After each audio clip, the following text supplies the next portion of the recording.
करनमा पियवा मार दिहलन घरवा से निकाले दिहलन हो राम। कावाने कारणवा पियवा मार दिहलन घरवा से निकालिए दिहलन हो राम। कावाने कारणवा पियवा जेल गईले हाथा में हथकड़िया लागल हो राम।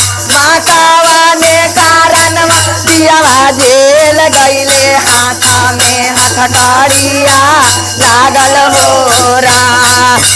कावाने कारणवा पियवा जेल गईले हाथा में हथकड़िया लागल हो राम।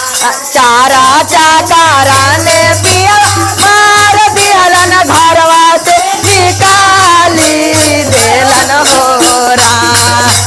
चारा चाकाराने पियवा मार दिहलन घरवा से निकाली देलन हो राम। अरे दारुए कारणवा पियवा जेल गईल हाथ में हथकड़िया लागल हो राम। दारुए कारणवा पियवा जेल गईले हाथ में हथकड़िया लागल हो राम। कावन भैया बाना दिन पुलिसवा कावन दीदी दारोगावा बनलन हो राम। कावन भैया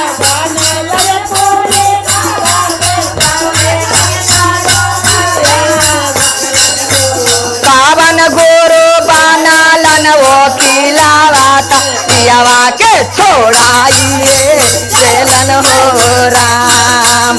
कावने कारण कावन गोरो बनालन वकीलावाता पियवा के छोड़ाइए देलन हो राम। हरेंद्र भैया बनालन पुलिसवा नीलाम दीदी दारोगावा बनलन हो राम। हरेंद्र भैया बनालन पुलिसवा नीलाम दीदी दारोगावा बनलन हो राम। अरे शिवा गुरु बनालन वकीलावा पियवा के छोड़ाइए देलन हो राम। शिवा गुरु बनालन वकीलावा पियवा के छोड़ाई लेलन हो राम। शिवा गुरु बनालन वकीलावा पियवा के छोड़ा लेलन हो